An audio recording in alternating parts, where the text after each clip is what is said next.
आप लोगों को बताने चल रहा हूं। सूत जी शौनक आदेशियों से कहते हैं कि हे ऋषियों, ऊपर चर्य नाम के एक सत्यवादी धर्मात्मा चेद देश के शासक थे, जो परम प्रतापी राजा थे, और उनकी तपस्या से प्रसन्न होकर के इंद्र ने उनको स्फटिक मणियों से निर्मित विमान दिया। स्फटिक की मणियों से बना हुआ एक विमान इंद्र ने ऊपरचर्य राजा को दिया।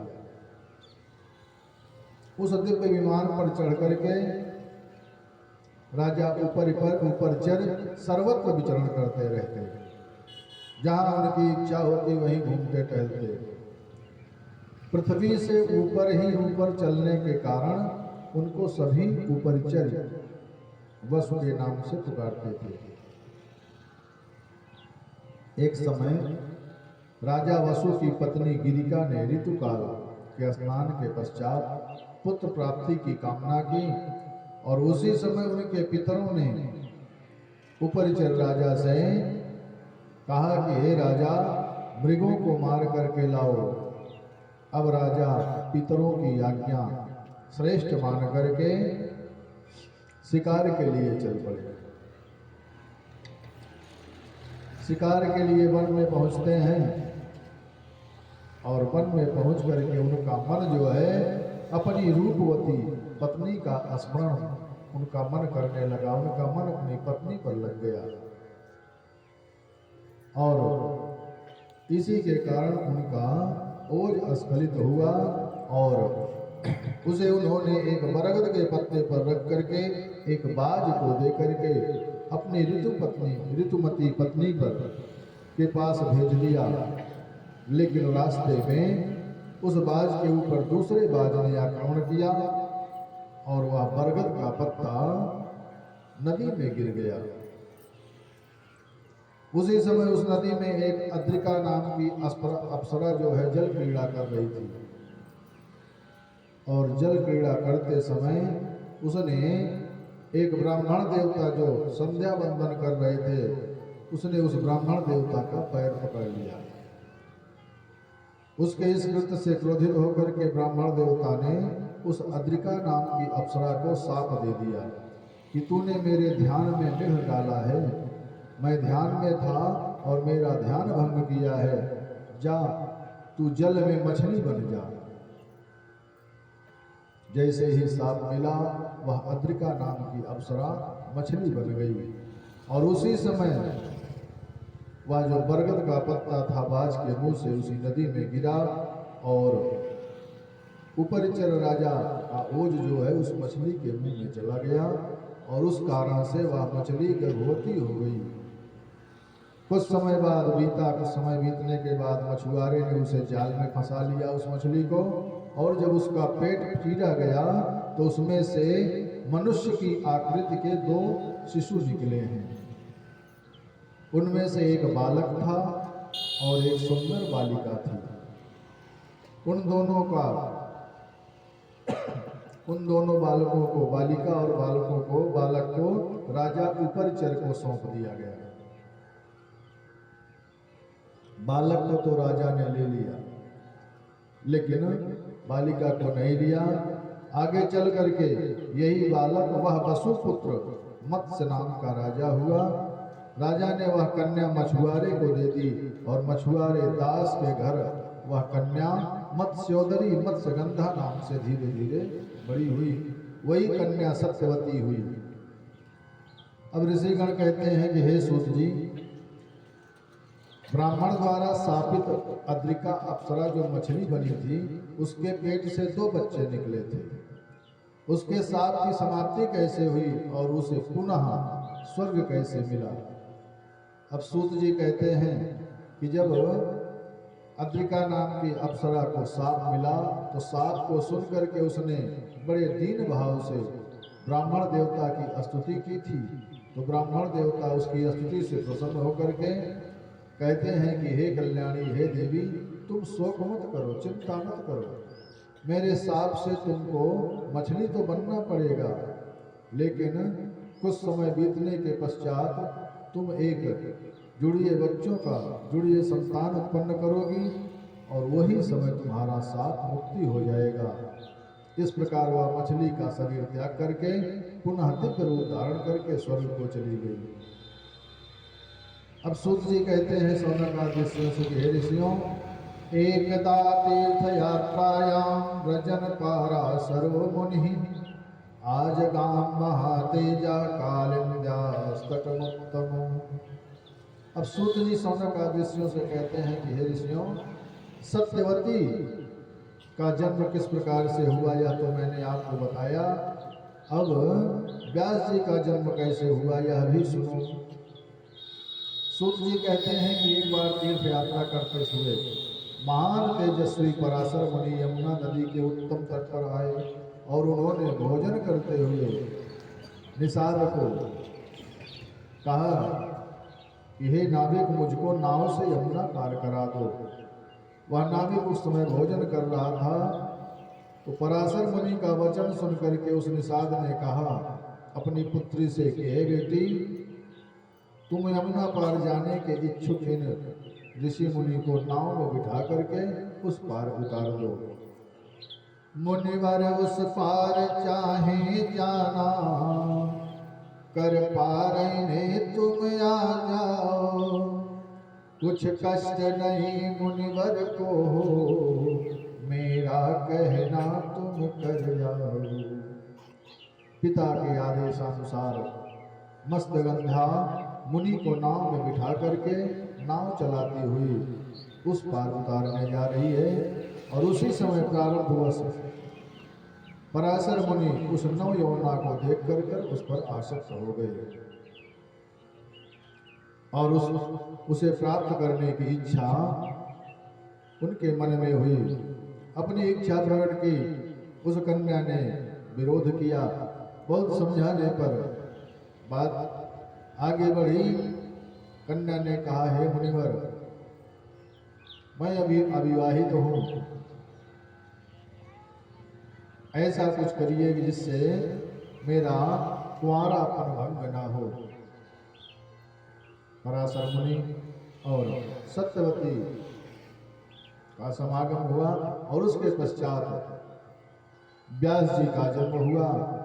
व्यास जी के जन्म होते ही सत्यवती चिंतित होती हैं। व्यास जी धीरे धीरे दिन दूना रात चौगुना बढ़ते हैं। बड़े ही जल्दी वो शरीर बड़ा हुआ और माता से निवेदन किया कि हे मैया, आप निश्चिंत हो, आप जहाँ जाना चाहती हो जाएंगे। व्यास जी को वहीं छोड़ करके सत्यवती अपने पिता के घर गई। इस तरह से व्यास जी की उत्पत्ति हुई। अब ऋषिगण कहते हैं कि हे सूत जी, अब आप हमको यह बताने की कृपा करें कि व्यास जी की माता को जो कुल तथा आचरण से हीन थी, महाराज शांतन ने स्वयं उसका वर्ण कैसे किया। आप हमें यह भी बताइए कि राजा शांतन की पहली पत्नी कौन थी तथा वसु के अंश से भीष्म उनके पुत्र कैसे हुए थे। हे सूत जी, सत्यवती ने उस समय ज्येष्ठ पुत्र भीष्म को राजा क्यों नहीं बनाया? जब बड़े पुत्र भीष्म थे तो उनको राजा क्यों नहीं बनाया गया? अमित तेजस्वी व्यास जी ने नियोग द्वारा 2 पुत्र क्यों उत्पन्न किए? क्या यही वेदों का अनुमोदित शिष्टाचार है? अब सूत जी कहते हैं कि हे ऋषियों, इक्ष्वाक कुल में महाभिषक नाम के सत्यवादी अश्वमेध और अनेक वाजपेयी यज्ञ करके स्वर्ग के अधिकारी हो गए और एक बार राजा महाभिषक ब्रह्मलोक गए। जब राजा महाभिषक ब्रह्मलोक गए तो वहां प्रजापति की सेवा में सभी देवता आए थे। उस स्थान पर देव नदी गंगा जी भी उपस्थित थी। उस सभा में देव नदी गंगा जी भी उपस्थित थी, महाभिषक राजा भी उपस्थित थे और अनेक देवी देवता उपस्थित थे। अचानक एक हवा का झोंका आया और हवा के झोंके से देव नदी गंगा जी के वस्त्र उड़ गए। जब वस्त्र उड़ गए तो सभी देवता तो नीचे मुंह करके खड़े हो गए, परंतु जो महाभिषक राजा थे, महाभिषक राजा गंगा जी की तरफ और गंगा जी राजा की तरफ देखते ही रह गए। दोनों एक दूसरे को देख रहे हैं और इन दोनों को इस प्रकार मुग्ध देख करके दोनों एक दूसरे को देख करके मुक्त हो गए। और इस दृश्य को जब ब्रह्मा जी ने देखा तो दोनों को शाप दे दिया कि तुम दोनों मृत्युलोक में जाकर के जन्म लो और फिर अधिक पुण्य अर्जन करने के बाद पुनः स्वर्गलोक आओ। अब सूत जी शौनक आदि ऋषियों से कहते हैं कि हे ऋषियों, ब्रह्मा जी के शाप से महाभिषक राजा और गंगा जी को पृथ्वी पर मनुष्य लोक में आना पड़ा, मनुष्य रूप धारण करना पड़ा। और एक बार अष्टवसुओं में प्रमुख वसुदेव अपनी पत्नी नंदिनी के साथ व शेष सातों वसु भी अपनी पत्नियों के साथ महर्षि वशिष्ठ जी के आश्रम में जाते हैं। और वहाँ पर नंदिनी गाय को अलौकिक जान करके वशिष्ठ जी के पास जो गैया मैया थी, नंदिनी मैया वो विशेष गैया थी और उसको विशेष जान करके जो वसु थे उसमें पृथु वसु श्रेष्ठ थे और जो 7 वसु थे उनसे छोटे थे। पृथु वसु का आदेश हुआ और सब मिल करके वशिष्ठ जी की गैया को चुरा लाए, गैया का अपहरण कर लिया। और जब बाद में वशिष्ठ जी को जानकारी हुई तो उन्होंने क्रोधित होकर के इन वसुओं को शाप दे दिया कि तुम वसु होकर के भी मानवों की तरह चोरी करते हो, मानवों की तरह कार्य करते हो, जाओ तुम सब मानव योनि में जन्म लोगे। जब वसुओं को शाप की बात जानकारी हुई तो वशिष्ठ जी की शरण में आकर के वशिष्ठ जी से विनती करने लगे कि हे गुरुदेव, हे ब्राह्मण देवता, हमें क्षमा करिए, हमसे बहुत भारी गलती हुई। जब वशिष्ठ जी से विनती करते हैं तो वशिष्ठ जी प्रसन्न होकर के वसुओं से कहते हैं कि हे वसुओं, तुम 7 वसु जो कम गलती किए हैं वो 1-1 वर्ष के अंतराल पर शाप से मुक्त हो जाओगे, लेकिन जो तुम 7 का सरगना है पृथु, वह मनुष्य शरीर धारण करके बहुत दिनों तक पृथ्वी लोक पर रहेगा। शापित वसुओं ने अब क्या किया, जाकर के गंगा मैया से निवेदन किया कि हे गंगा जी, आप ही हम पर कृपा करके पृथ्वी पर शांतन नाम के राजर्षि को अपना पति बना करके हमको जन्म दें और हमें जन्म लेते ही क्रमशः जल में फेंक दी जाएं। गंगा जी ने उनसे तथास्तु कहा। उस समय शापित महाभिषक ने भी राजा प्रतीप के पुत्र शांतन के रूप में जन्म लिया। वही महाराजा महाभिषक राजा शांतन के रूप में उपस्थित हुए हैं और गंगा मैया पृथ्वी पर आकर के मानव यौन में उपस्थित हुई हैं। अब एक दिन महाराज प्रतीप जो हैं सूर्य की आराधना कर रहे थे, उसी समय जल से निकल करके एक सुंदर स्त्री उनकी दाहिनी जंघा पर विराजमान होती है। राजा ने उनसे पूछा कि तुम मेरे पास किस कामना से आई हो? मैं किसी स्त्री को काम भावना से स्वीकार नहीं करता हूँ। समय आने पर तुम मेरी पुत्र वधू बन सकती हो, पुत्र वधू का स्थान पा सकती हो। इस पर वह तथास्तु कह करके चली गई। समय बीता। समय बीतने पर पुत्र के युवा होने पर राजा प्रतीप ने अपने पुत्र को वन जाने से पूर्व शांतन को पूरा समाचार बताया कि हे पुत्र, जब तुम कभी भी शिकार खेलने के उद्देश्य से जाओगे तो हो सकता है गंगा तट पर तुम्हें कोई स्त्री मिले, तब तुम निश्चिंत उसको अपनी पत्नी बना सकते हो। महाराज प्रतीप के वन जाने के बाद महाराज शांतन राज्य का शासन करने लगे और शासन करते हुए एक दिन उन्हें उनके मन में शिकार खेलने की इच्छा प्रकट हुई। अब जब गंगा के किनारे एक वन में विचरण करते हुए उन्होंने एक सुंदर स्त्री को आभूषणों से सजी हुई देखा। उसे देख करके और उनको पिता की आज्ञा याद आई और पिता की आज्ञा जान करके राजा उस पर मोहित हो गया और वह स्त्री भी राजा पर मोहित हो गई और राजा से कहा कि हे राजन, मैं आपको पति रूप में स्वीकार करना चाहती हूँ। राजा का भी मन है कि पत्नी रूप में स्वीकार करें। राजा तैयार हो गए, राजा शांतनु। जब तैयार हुए विवाह के लिए तो वह स्त्री कहती है, मैं विवाह तो करने के लिए तैयार हूं, लेकिन एक शर्त है। शर्त क्या है? स्त्री उवाच यज्ञ कुर्यामहं कार्यं शुभम वा यदि वा शुभम न निषेध्या त्वया राजन् वक्तव्यम तथा प्रियम। वह स्त्री कहती है राजा शांतनु से कि हे राजन, विवाह करने से पूर्व हमारी एक शर्त है। राजा ने कहा, कहो देवी, क्या शर्त है आपकी? सुंदरी कहती है कि हे राजन, मैं विवाह करने के बाद आपसे जब विवाह मेरा हो जाए तो मेरी जो भी इच्छा हो, मैं जो चाहूं वही करूं, लेकिन आप कभी मेरे किसी कार्य में बाधक नहीं बनेंगे। मैं चाहे भला करूं या बुरा करूं, मेरा मन जो भी हो मैं वही करूं, लेकिन आप कभी मेरा हाथ नहीं पकड़ेंगे, मुझे किसी कार्य को करने से रोकेंगे नहीं। अगर यह शर्त मंजूर हो तो आप विवाह करिए। अब राजा शांतनु इतने आसक्त हो गए कि तनिक भी विचार न किया और शर्त मान करके विवाह कर लिया। स्त्री ने कहा कि अगर जिस दिन आप हमें हमारे कार्य को रोकेंगे उसी दिन मैं आपको छोड़ करके चली जाऊंगी। राजा बात मान गए। दोनों ने विवाह किया और अपने राज्य महल में रहने लगे। काफी समय व्यतीत हुआ। कुछ समय व्यतीत होने के बाद महाराज शांतनु की पत्नी जो गंगा जी थी वो गर्भवती हुई।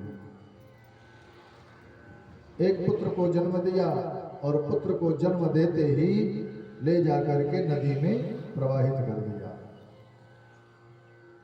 कुछ समय बीता, फिर दूसरे पुत्र को जन्म दिया, उसको भी ले जाकर के प्रवाहित कर दिया। फिर समय बीता, तीसरे पुत्र को जन्म दिया, तीसरे पुत्र को भी ले जाकर के जल में प्रवाहित किया। चौथा पुत्र हुआ, पांचवा पुत्र हुआ, छठवां पुत्र हुआ, सातवां पुत्र हुआ। 7 पुत्र को जन्म देती और ले जाकर के नदी में प्रवाहित कर देती। अब इधर राजा शांतनु चिंतित हो गए कि लगता है मैंने किसी डायन से विवाह कर लिया, ये तो मेरे सभी पुत्रों को खा जाएगी। अब मैं क्या करूं? लगता है मेरा वंश ही नहीं चलने देगी यह। मैंने बहुत गलत निर्णय लिया है।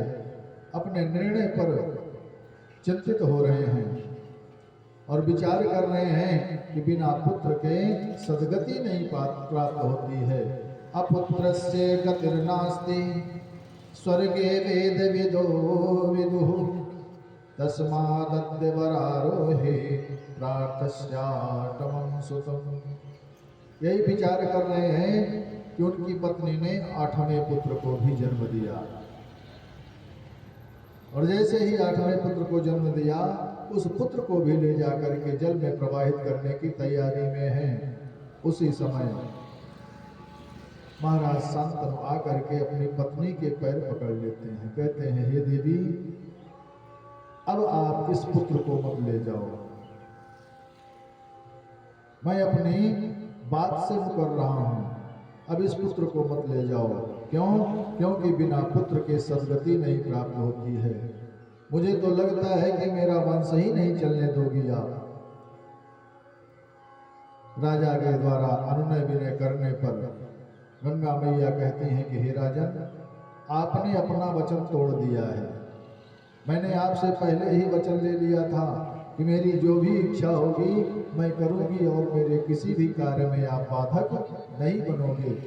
आज आप मेरे कार्य में बाधक बन गए हो। अब मैं आपको छोड़ करके जाना चाहती हूँ। अब मैं आपके साथ नहीं रहूंगी। और ये जो 7 पुत्र को मैंने जल में प्रवाहित किया है, ये महात्मा वशिष्ठ ने इनको पूर्व काल में स्थापित किया था और इन्हीं को मैंने वचन दिया था कि मैं तुम्हारे साथ को तुमसे मुक्त करूंगी। मैंने वह कार्य कर दिया। ये 8 पुत्र 8 वसु हैं, 7 का तो उद्धार हो गया और 8वें वसु को वशिष्ठ जी ने साथ दिया था कि ये दीर्घ समय तक पृथ्वी पर रहेगा।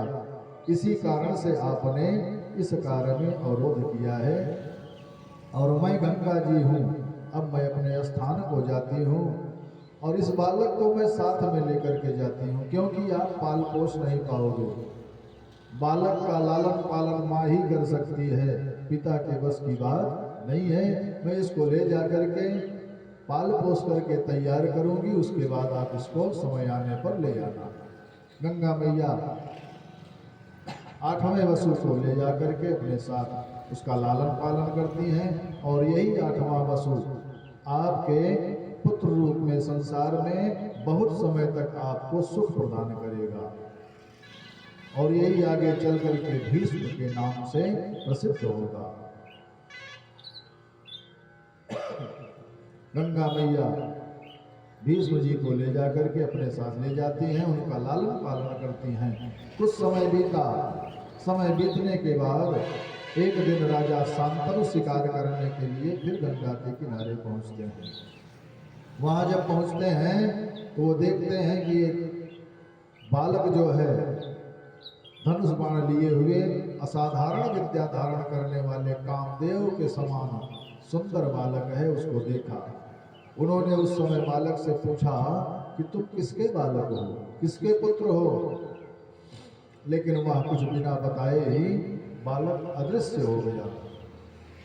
जब राजा ने गंगा जी का ध्यान किया तो गंगा मैया वहां प्रकट होकर के कहती हैं कि हे महाराज, यह आपका ही पुत्र है, 8वां वसु बालक है, इसे मैंने पाल पोस करके बड़ा किया है, यह सभी विद्याओं में पारंगत हो गया है। जिस विद्या को परशुराम जी जानते हैं उस विद्या को यह बालक भी जानता है। हे राजन, आप अपने इस सुंदर पुत्र को ग्रहण कीजिए। ऐसा कह करके और पुत्र को प्रदान करके गंगा मैया वहीं पर अंतर ध्यान हो गई। महाराज शांतनु उस पुत्र को लेकर के हस्तिनापुर पहुंचते हैं और हस्तिनापुर जब बालक को लेकर के पहुंचते हैं तो वहां बड़ा ही उत्सव मनाया जाता है और उस बालक को युवराज पद पर बिठा दिया गया और महाराज आनंद से रहने लगे।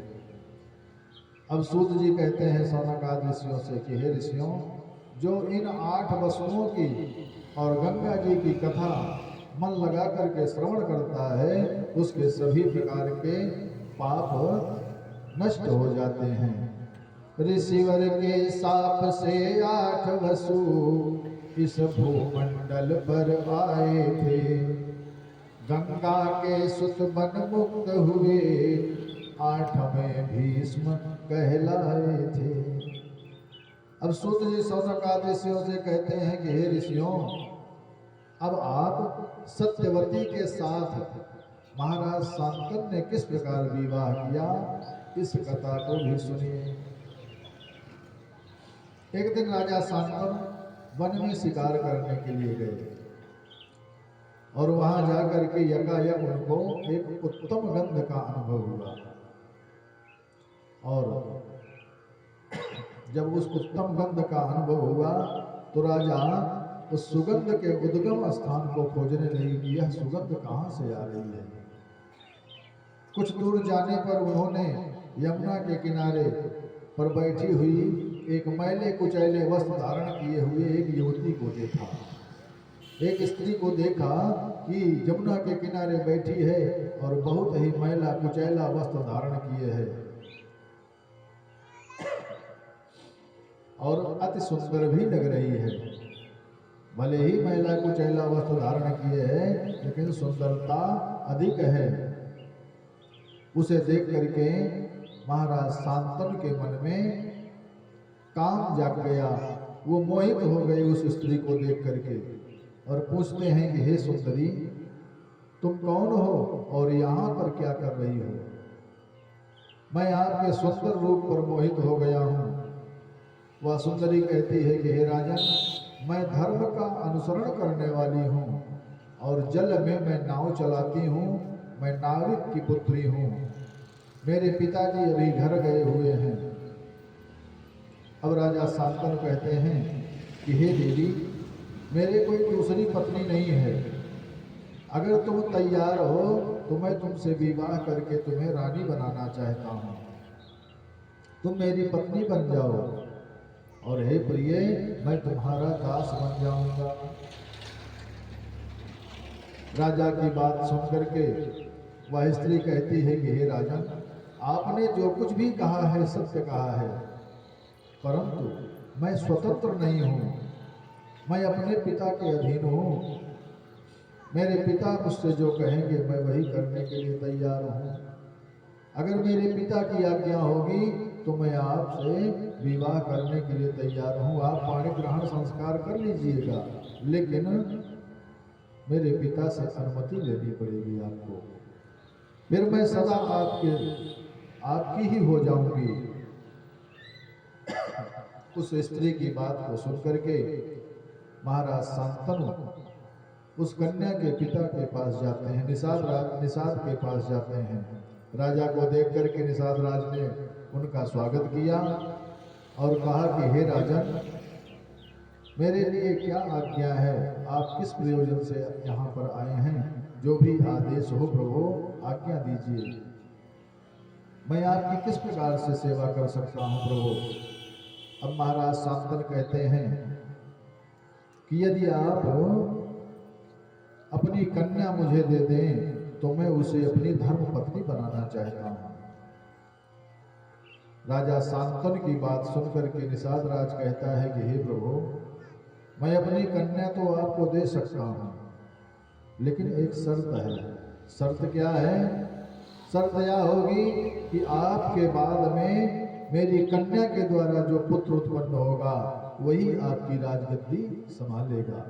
अगर यह शर्त आपको मंजूर हो तो मैं अपनी कन्या का विवाह आपके साथ करने के लिए तैयार हूँ।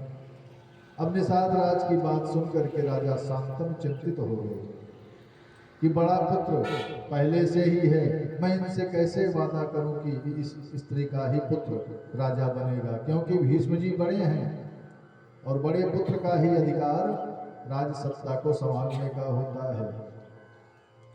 शांतनु जी भीष्म का ध्यान करके कुछ भी नहीं बोल रहे हैं और चुपचाप वहां से अपने राज्य को चले जाते हैं और राज्य में जाकर के बड़ी शांति से न तो भोजन करते हैं न स्नान करते हैं, गुमसुम रहने लगे, एकदम शांत चित्त रहने लगे।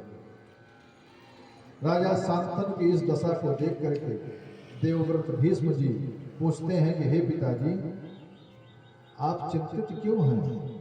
आप अपनी चिंता का कारण बताइए। जो भी चिंता हो आप मुझसे कहिए, मैं उस चिंता का निवारण करने का प्रयास करूंगा। क्यों? क्योंकि जो पुत्र जो है पिता की चिंता नहीं मिटा सकता है, वह पुत्र कहलाने का अधिकारी नहीं है। अगर पुत्र के रहते हुए पिता चिंतित रहे तो पुत्र कहलाने का अधिकारी पुत्र नहीं है।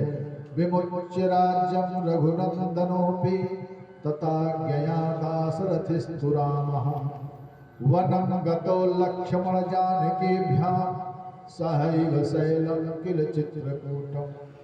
हे पिताजी, महाराज दशरथ के पुत्र राम जी भी पिता की आज्ञा से राज्य को छोड़ करके लक्ष्मण जी और सीता के साथ वन में चले गए थे। तो हे पिताजी, आपके चिंता का क्या कारण है? आप निश्चिंत होकर के बताइए। जो भी कारण होगा मैं प्रयास करूंगा कि आपकी चिंता दूर हो जाए। लेकिन शांतनु जी कुछ बता नहीं रहे हैं। अब भीष्म जी मंत्रियों से विचार करते हैं कि कारण क्या है। मंत्रियों के द्वारा महाराज शांतनु की चिंता का कारण पता चलता है भीष्म जी को। अब भीष्म जी उस निषाद राज के पास जाते हैं। कैश काउंटर अथवा जन सेवा केंद्र के माध्यम से होगा। भीष्म जी जाकर के निषाद राज से निवेदन करते हैं कि हे निषाद राज जी, आप अपनी कन्या का विवाह मेरे पिताजी से करिए और आपकी कन्या मेरी माता बने। जब उनके पिताजी से विवाह हो जाएगा तो उनकी कन्या माता ही हो जाएगी। तो निवेदन करते हैं निषाद राज जी से कि हे निषाद राज जी, आप अपनी कन्या को मेरी माँ के स्वरूप में परिवर्तित करिए, आप अपनी कन्या को मेरी माँ बना दीजिए। निषाद राज कहते हैं भीष्म जी से कि हे राजकुमार, आप ही क्यों नहीं विवाह कर लेते मेरी कन्या से? महाराज बूढ़े हो गए हैं, आप ही मेरी कन्या से विवाह कर लीजिए। भीष्म जी कहते हैं नहीं निषाद राज जी, मेरे पिता के साथ ही विवाह करिए। निषाद राज कहते हैं नहीं, मैं आपके साथ विवाह करना चाहता हूं। क्यों? क्योंकि जब इसका राजा आप ही बनोगे,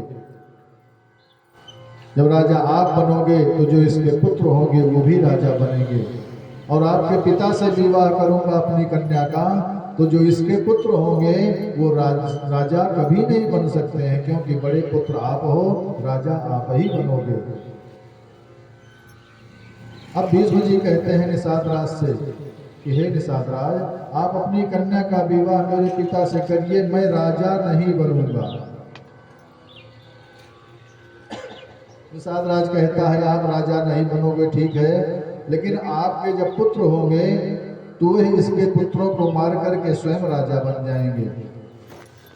तब भीष्म जी ने कहा मैं विवाह ही नहीं करूंगा। जब मैं विवाह ही नहीं करूंगा तो पुत्र कैसे होगा? इसलिए अब आप निश्चित होकर के अपनी कन्या का विवाह करिए। भीष्म जी ने प्रतिज्ञा ले ली कि अब मैं विवाह करूंगा ही नहीं। अब जो है भीष्म जी के कहने के बाद निषाद राज अपनी कन्या का विवाह महाराज शांतनु से करते हैं।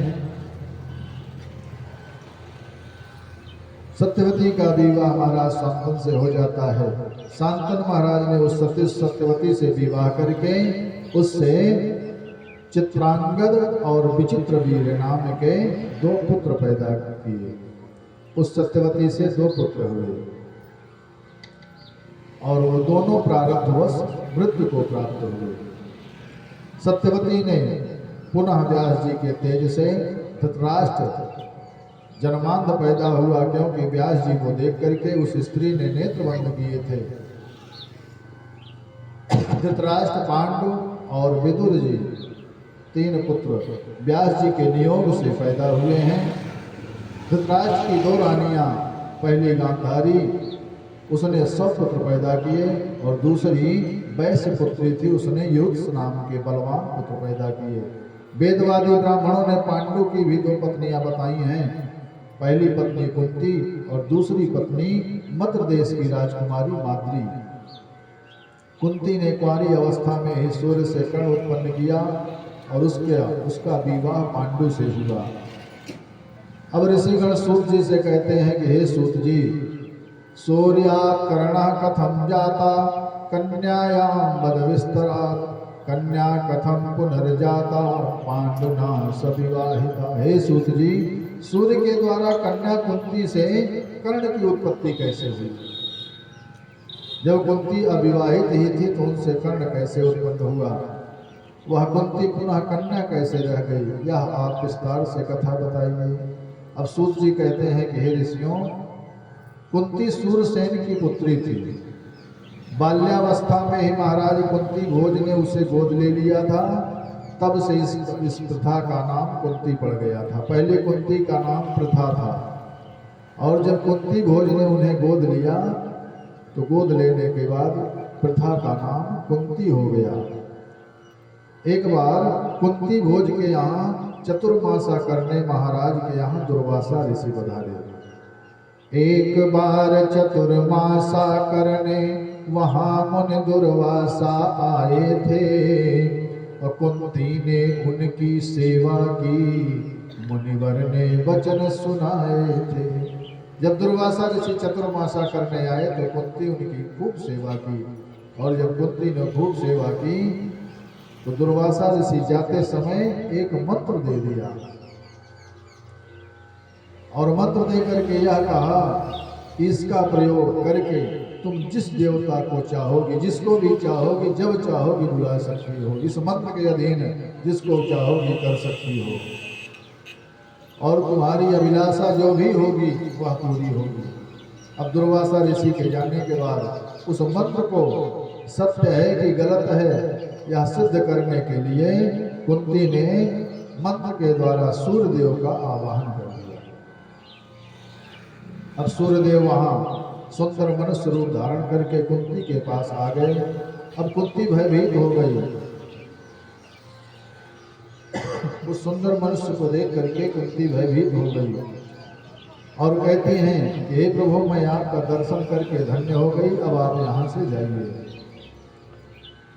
सूर्य देवता कहते हैं कि तुमने मंत्र से मुझे बुलाया है, अब मेरी सेवा करो। कुंती कहती है कि हे प्रभु, मैं कुंवारी कुलीन कन्या हूँ, अगर कहीं किसी ने देख लिया तो अपयश फैलेगा, इसलिए आप यहाँ से जाइए।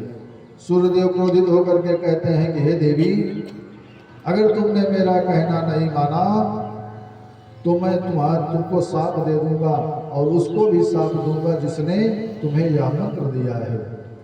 सूर्यदेव के कहने के बाद सूर्यदेव की कृपा कुंती पर होती है और उनकी कृपा से एक पुत्र पैदा होता है, वही कर्ण के स्वरूप में होता है। और कुंती जब कर्ण को उत्पन्न करती है तो उसे नदी के किनारे छोड़ करके चली जाती हैं।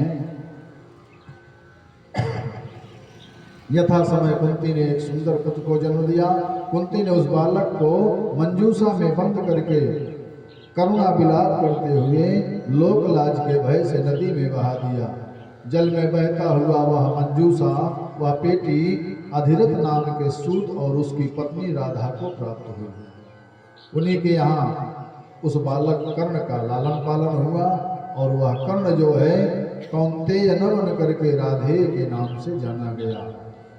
इसके बाद स्वयंवर से कुंती का विवाह पांडु के साथ हुआ। उसकी दूसरी पत्नी माद्री थी।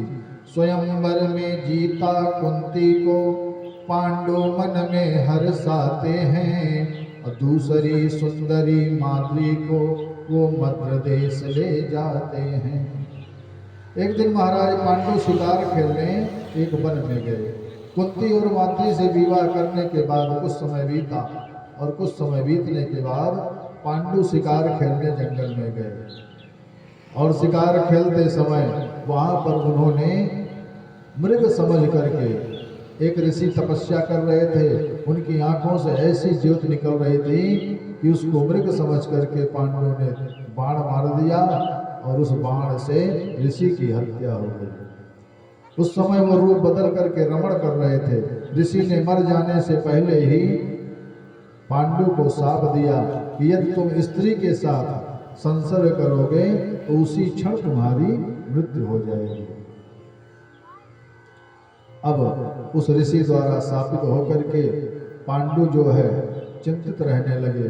चिंतित रह करके राज्य को त्याग करके वन में वास करने लगे। उनके साथ ही उनकी स्त्रियां उनकी वन में सेवा करने लगी। राजा पांडु जो है गंगा जी के तट पर मुनियों के आश्रम में रहने लगे और वहीं पर रह करके कथा प्रवचन सुनते, भगवान नाम संकीर्तन करते और रानियों से दूर रहते। अब एक दिन कथा में सुना उन्होंने कि अपुत्रस्य गतिर्नास्ति स्वर्गे गतुम परंतप, जिसके पास पुत्र नहीं है उसे सदगति नहीं है। अब इस बात की चिंता से वो चिंतित रहने लगे और विचार करते हैं कि पुत्र कैसे हो।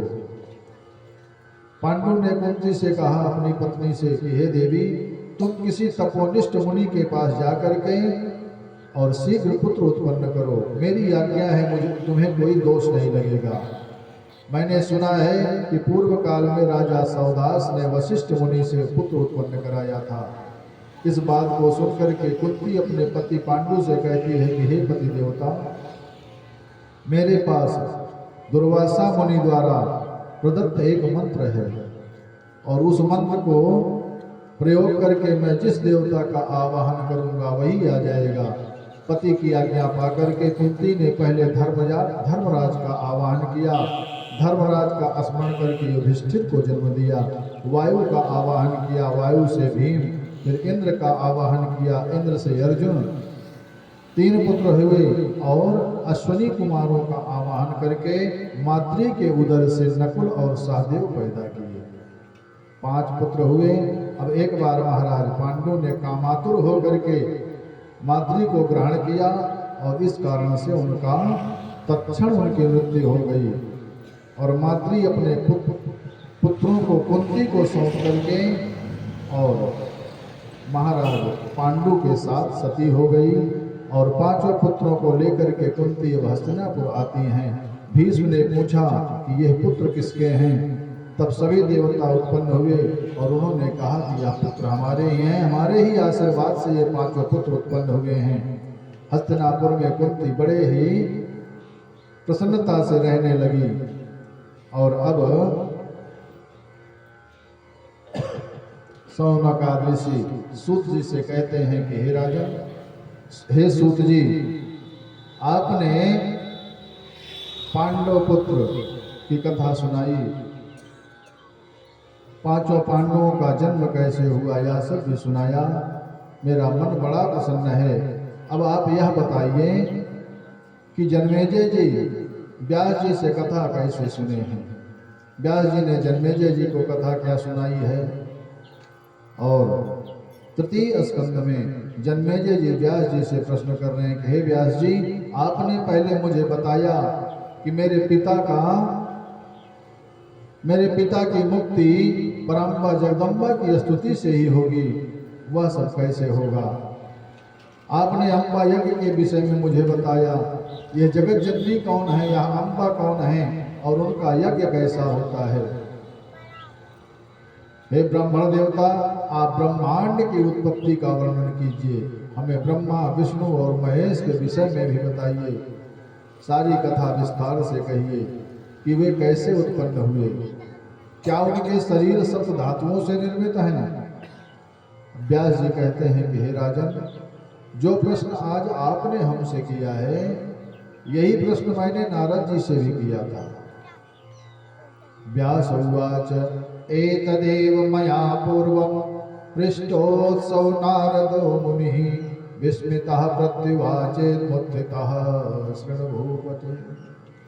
व्यास जी जन्मेजय से कहते हैं कि हे राजन, पूर्व काल में मैंने यही प्रश्न देवर्षि नारद से किया था। तब वे विस्मित होकर के उठ खड़े हुए थे और उन्होंने जो उत्तर दिया था वही आपको मैं सुना रहा हूँ। हे राजन, किसी समय मैंने शांत स्वभाव और सर्ववेदता श्रेष्ठ मुनि नारद जी को गंगा के किनारे विद्यमान देखा। मुनि को देख करके मैंने उनके चरणों में वंदन किया और उनके पास में ही एक सुंदर आसन पर उनकी आज्ञानुसार मैं बैठ गया। फिर मैंने उनसे पूछा कि हे मुनिदेव, इस अति विस्तीर्ण ब्रह्मांड का प्रदान करता कौन है? उसे आप मुझे बताने की कृपा करिए। और वह ब्रह्मांड किसी एक के द्वारा चलायमान है अथवा अनेक के द्वारा? इस ब्रह्मांड को कोई एक चलाने वाला है कि कई लोगों के द्वारा यह ब्रह्मांड चल रहा है? आप यह बताने की कृपा करिए। और यह ब्रह्मांड किसने निर्माण किया है? कुछ लोग कहते हैं सदाशिव भोलेनाथ ने निर्माण किया है, कुछ लोग कहते हैं ब्रह्मा जी ने किया, कुछ लोग विष्णु जी को बताते हैं। लेकिन इस ब्रह्मांड का असली मालिक कौन है? कुछ लोग भगवान विष्णु को सर्वव्यापक कहते हैं, कुछ ब्रह्मा को सर्वव्यापक कहते हैं, कुछ लोग इंद्र को सब कुछ कहते हैं। अब आप बताइए। व्यास जी जन्मेजय से कहते हैं कि हे राजन,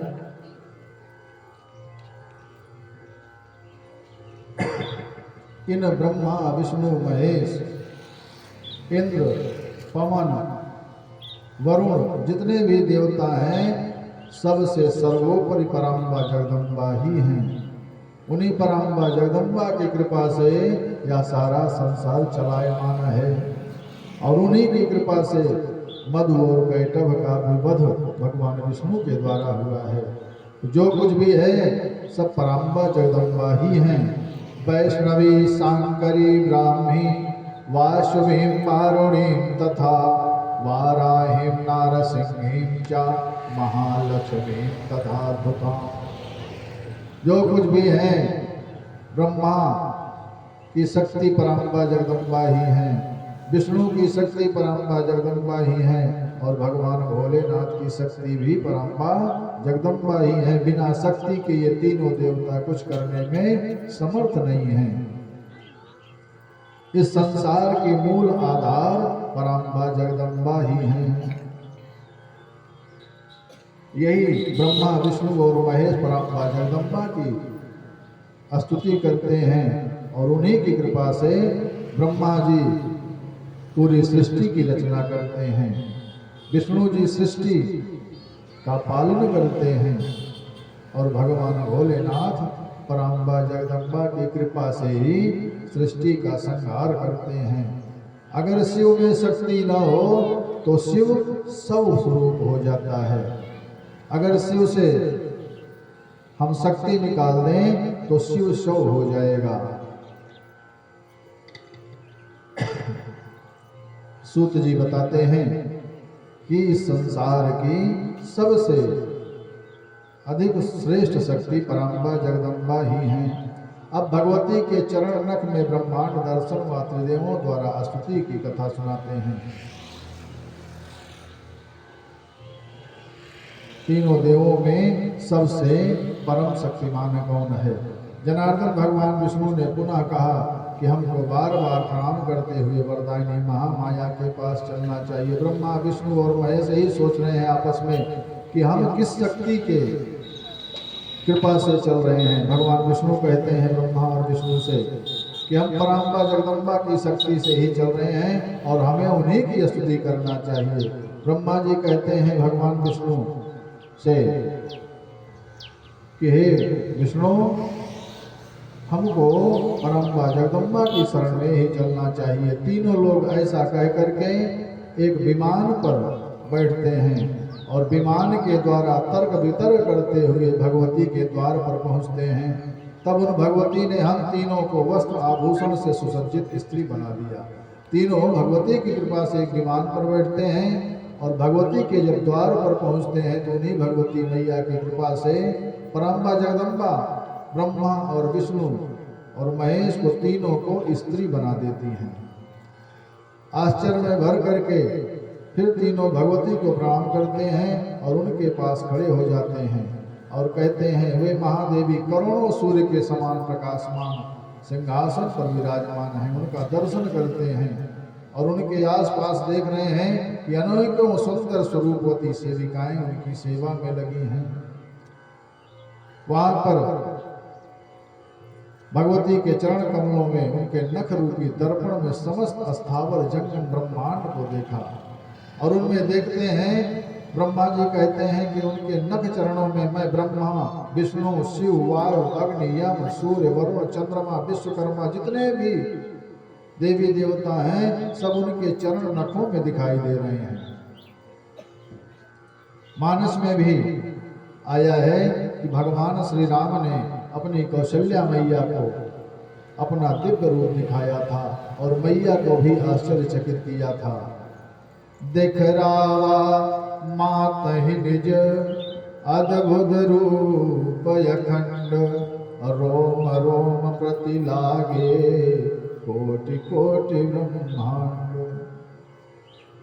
जैसे भगवान ने अपने रोम रोम में अपनी कौशल्या मैया को पूरा ब्रह्मांड दिखाया था, आज उसी तरह ब्रह्मा विष्णु महेश को पूरी सृष्टि जगदम्बा के नख में दिख रही है। अगणित रवि सस शिव चतुरानन बहुगिर सरित सिंधु मही कानन काल कर्म गुण ज्ञान सुभाऊ असो देखा जो सुना न गाओ। जो कुछ भी देख रहे हैं मन में विचार कर रहे हैं कि ऐसा न तो मैं सुना है और न तो देखा है। ब्रह्मा जी कहते हैं नारद जी से कि हे नारद, वहीं पर वैकुंठ ब्रह्मलोक और कैलाश तथा मेरा जन्म स्थान कमल भी दिखा और मैं चतुरानन उसी कमल पर विराजमान था। मधुकैटभ तथा शेष साई विष्णु भी उसी में विराजमान थे और हम तीनों इस अलौकिक दृश्य को देख करके समझ गए कि समस्त जगत की जननी यही है। इन्हीं की कृपा से पूरा जगत चलायमान है। इस प्रकार उस अलौकिक दृश्य को देखते हुए हमको वहां पर 100 वर्ष बीत गए।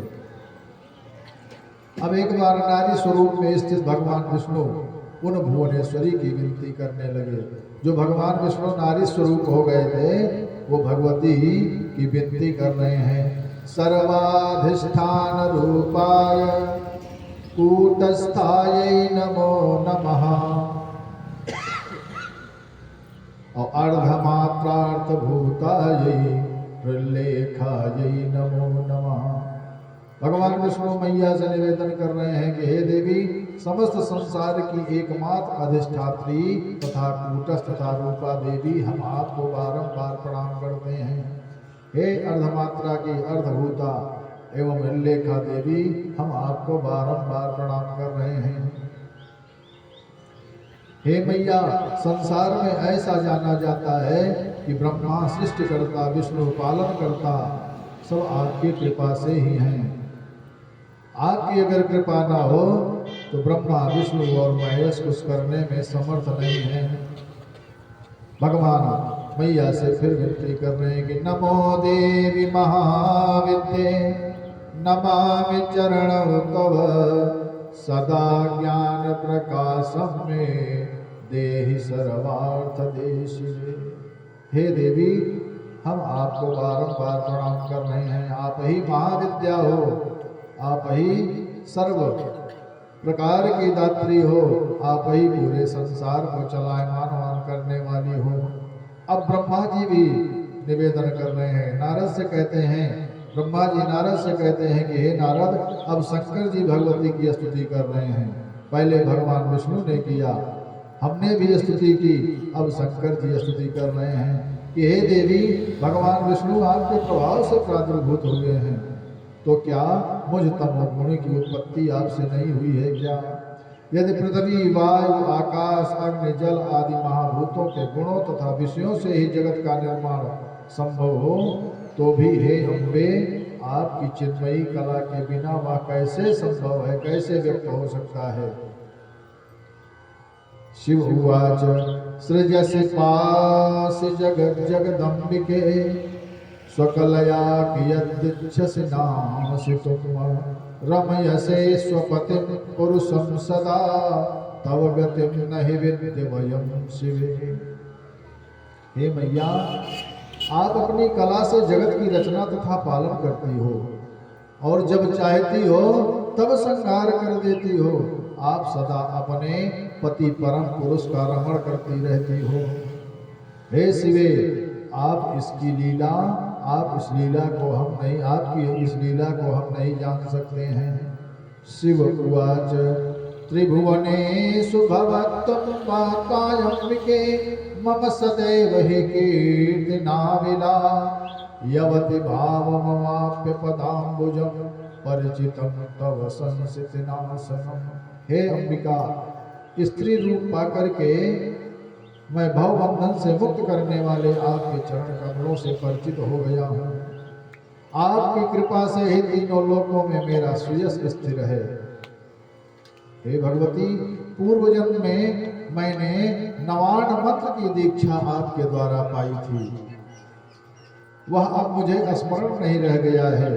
हे जननी, आज पुनः वही मंत्र मुझे प्रदान कीजिए और भव सागर से मेरा उद्धार कीजिए। इस प्रकार शंकर जी ने अंबिका भवानी की स्तुति की है और स्तुति करके अपना मन शांत किया है। तब देवी ने प्रसन्न होकर के भगवान शिव को नवान मंत्र प्रदान किया है और वही मंत्र प्राप्त करके उसी स्थान पर बैठ करके अब भगवान भोलेनाथ मंत्र जप करने लगे हैं। शिव जी को वहां बैठा देख करके ब्रह्मा जी कहते हैं कि हे नारद, शिव जी को वहां बैठा देख करके मैं ब्रह्मा उन महामाया के चरणों में बैठ करके मैं भी विनती करने लगा। मैं ब्रह्मा हूँ, जग सृष्टा हूँ, इस अहंकार में रहता था, अपने को आदि देव कहकर अभिमान में फूला रहता था। आज जग जननी के दर्शन कर अपने मन को धन्य समझता हूँ, सारा घमंड आज हुआ दूर, यह माँ की कृपा समझता हूँ। अब ब्रह्मा जी परम्बा जगदम्बा की स्तुति कर रहे हैं। कहते हैं कि हे अम्बे, आपकी शक्ति से मैं प्रेरित होकर के सृष्टि करने में तत्पर रहता हूँ, विष्णु पालन करने में तथा शिव संहार करने में समर्थ होते हैं। आपकी शक्ति से अलग होकर के अब हम लोग कुछ भी करने में सक्षम नहीं हैं। इस प्रकार द्वैत और अद्वैत के इस विचार में डूबा हुआ ब्रह्मा जी का मन निश्चित रूप से शंका रहित नहीं हो पा रहा है और कहते हैं कि अब आप ही अपने मुख से मेरी शंका का निवारण कीजिए, क्योंकि अनेक जन्मों के पुण्य के प्रभाव से मुझे आपके चरणों का सानिध्य प्राप्त हुआ है। ब्रह्मा जी मैया से कहते हैं कि हे मैया, अद्वैत द्वैत के भ्रम के बस मेरा मन विचलित रहता है, और है ब्रह्मा एक फिर द्वैत कौन, यह मंथन करता रहता है। तुम आदि शक्ति जग जननी हो, मेरी शंका को दूर करो, अहो आदि पुरुष या स्त्री हो, इस भ्रम को मेरे दूर करो। इस प्रकार ब्रह्मा जी ने जगत जननी की स्तुति की। ब्रह्मा जी कहते हैं कि मेरे प्रश्न को सुन करके भगवती देवी कहती हैं, देव्य उवाच सदैकत्वं न भेदोस्ति सर्वदैव ममास्य च, ये सौ साहमहं यो सौ वेदोस्ति मति विभ्रमात्। ब्रह्मा जी की बात को सुन करके भगवती कहती हैं कि हे ब्रह्मा, मैं और परब्रह्म सदा एक ही हैं, मुझ में और ब्रह्म में कोई भेद नहीं है, क्योंकि जो वे ब्रह्म हैं वही मैं हूँ और जो मैं हूँ वही ब्रह्म है। बुद्धि भ्रम से ही हम दोनों में भेद दिखाई पड़ता है। हम दोनों में विद्यमान सूक्ष्म अंतर को जो जानता है वह संसार बंधन से छूट जाता है। ब्रह्म अद्वितीय एक नित्य एवं सनातन है, केवल सृष्टि रचना के समय वह पुनः द्वैत भाव को प्राप्त करता है।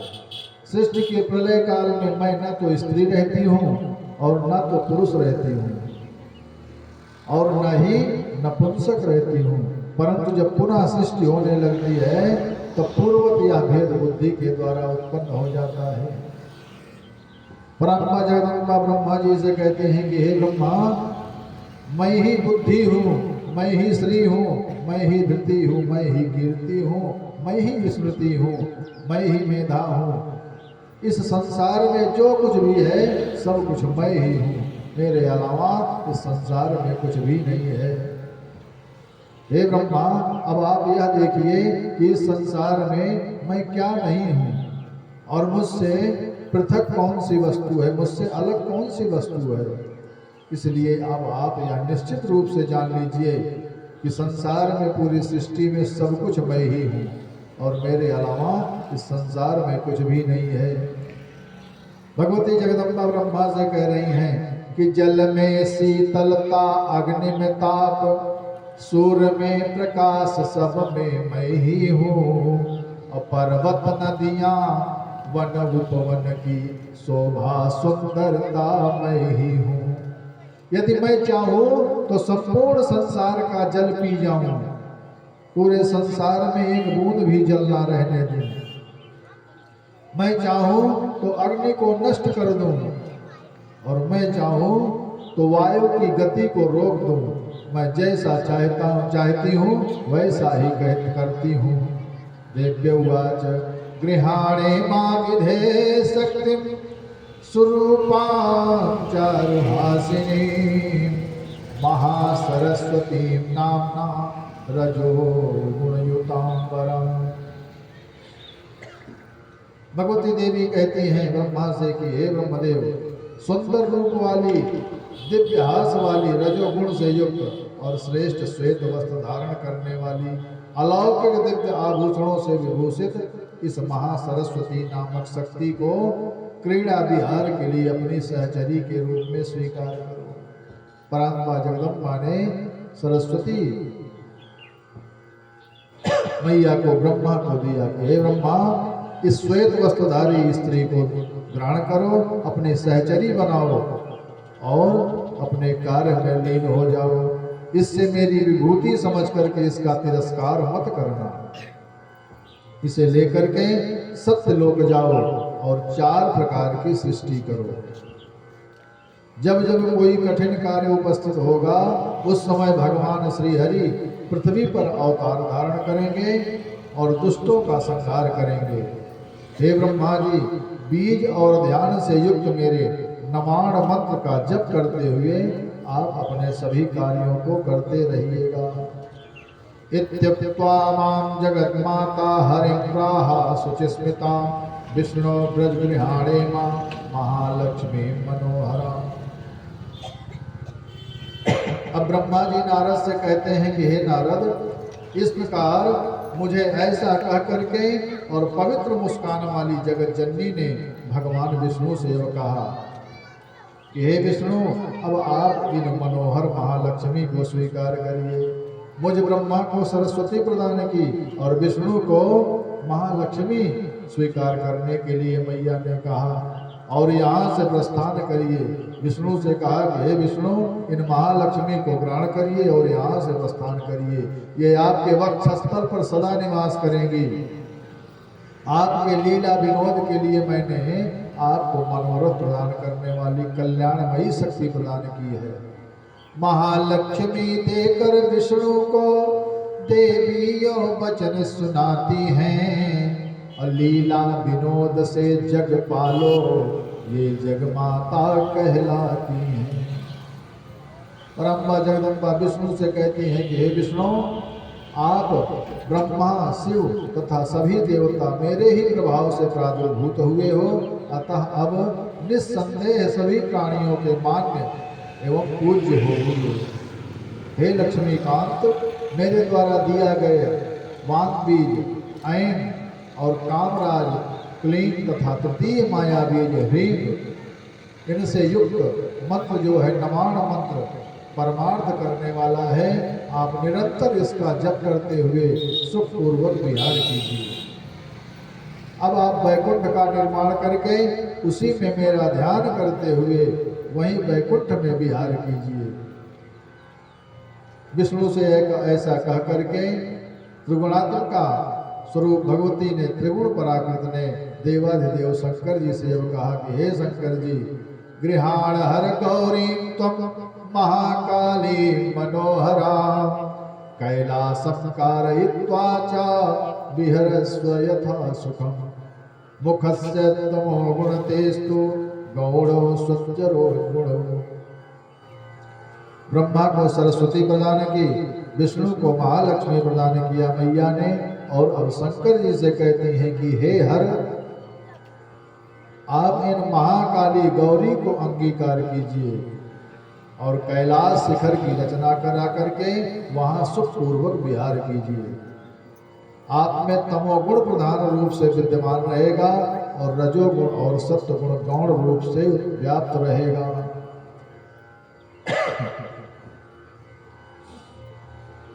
हे शंकर जी, त्रिगुणात्मक आप तीनों देवता सृष्टि, पालन और संहार करने वाले होंगे। हे शंकर, समय आने पर मैं ही वह सगुण या निर्गुण हो जाती हूँ। हे शंभो, मैं सर्वदा कारण हूँ, कार्य कभी नहीं हूँ। अहंकार मेरा कार्य है और वह त्रिगुणात्मक रूप में प्रतिष्ठित है निर्गुण सगुण रूप मेरे और जग सृष्टा कहलाती हूँ। और जब जग में दानव दैत्य बढ़े मैं उन्हें तारने आती हूँ। मैया कहती हैं कि हे ब्रह्मा विष्णु महेश, अब आप लोग अपना अपना कार्य करिए और जब आवश्यकता होगी संसार में, जब भी मेरी आवश्यकता होगी, मैं आप सबके सहयोग के लिए, मेरी जब भी याद करोगे मैं उपस्थित हो जाऊंगी। अब आप लोग इस विमान में बैठ करके मेरा कार्य संपन्न करने के लिए यहाँ से प्रस्थान करिए। जब आप लोगों पर कोई भी संकट आएगा तो मैं स्मरण मात्र से ही तत्काल आप लोगों को दर्शन दूंगी। अब ब्रह्मा जी नारद जी से कहते हैं कि हे नारद, विष्णु जी को महालक्ष्मी, शिव जी को महाकाली और मुझे महासरस्वती प्रदान करके भगवती मैया ने हमें विदा किया। वहां से चल करके जब हम अन्य स्थान पर आए तो पुनः हम लोग पुरुष हो गए। अब नारद जी ब्रह्मा जी से कहते हैं कि हे तात, आपने मनोरमा सगुणा शक्ति का दर्शन किया है, आप मुझे निर्गुण परमात्मा के विषय में बताइए। निर्गुणस्य मुने रूपम न भवे दृष्टिगोचरम दृश्यंजनास्वरम यस्माद् रूपम दृश्यते कथम। निर्गुण तत्व का रूप दृष्टिगोचर नहीं हो सकता है, क्योंकि जो दिखाई पड़ता है वह तो नाशवान होता है और जो रूप रहित है वह दृष्टिगोचर कैसे हो सकता है। निर्गुण शक्ति को जानना अत्यंत दुरूह है और उसी प्रकार निर्गुण परम पुरुष का साक्षात भी अति दुस्तर है। ये दोनों मुनिजनों द्वारा ज्ञान से प्राप्त तथा अनुभूत किए जा सकते हैं। आप प्रकृति तथा पुरुष दोनों को आदि अंत से रहित जानिए और ये दोनों विश्वास से जाने जा सकते हैं, अविश्वास से नहीं। भगवान को विश्वास से जाना जा सकता है, अविश्वास से नहीं। जो शक्ति है वही परमात्मा है और जो परमात्मा है वही परम शक्ति मानी गई है। इन दोनों में विद्यमान सूक्ष्म अंतर कोई भी नहीं जान सकता है। ब्रह्मा जी नारद जी को बताते हैं और अब सत्गुण, रजोगुण और तमोगुण का वर्णन आता है। सत्गुण क्या है?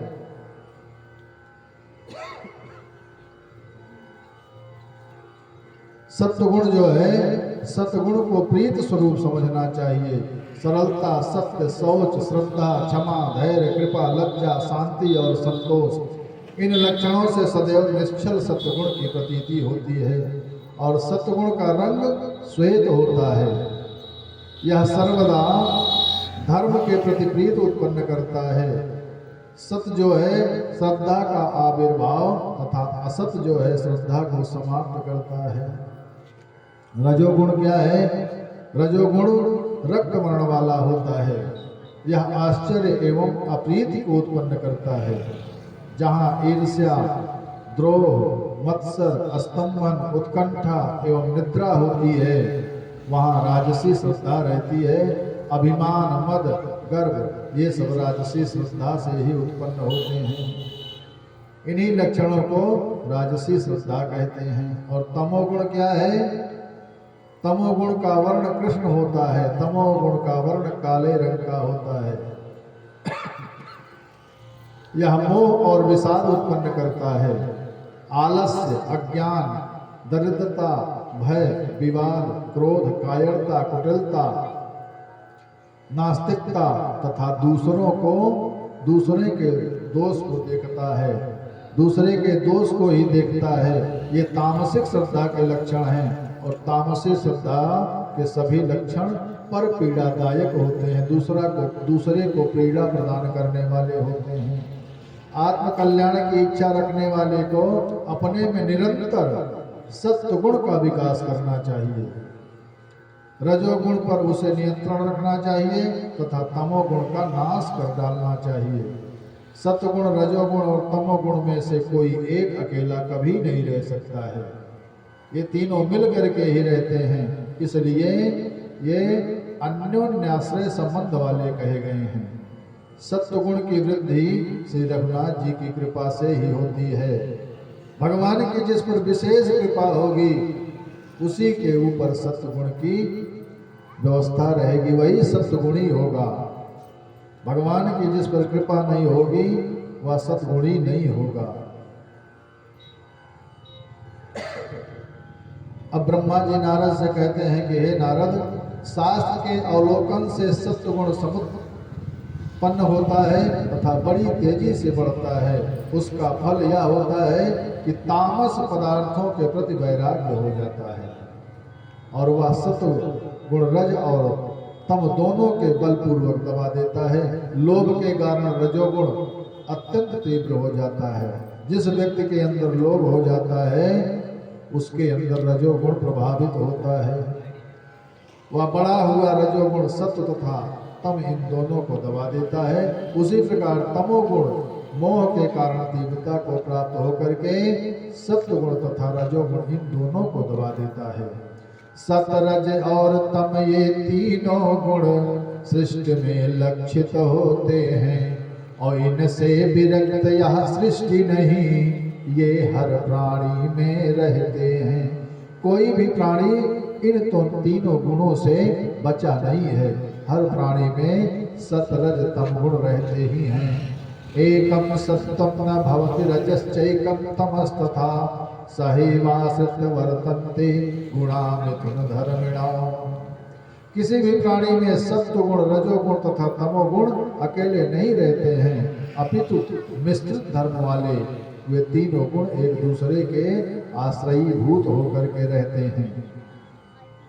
अब ब्रह्मा जी कह रहे हैं नारद जी से, हे नारद जी, जिस प्रकार स्त्री और पुरुष आपस में मिथुन भाव को प्राप्त होते हैं, उसी प्रकार ये तीनों गुण परस्पर युग्म भाव को प्राप्त रहते हैं।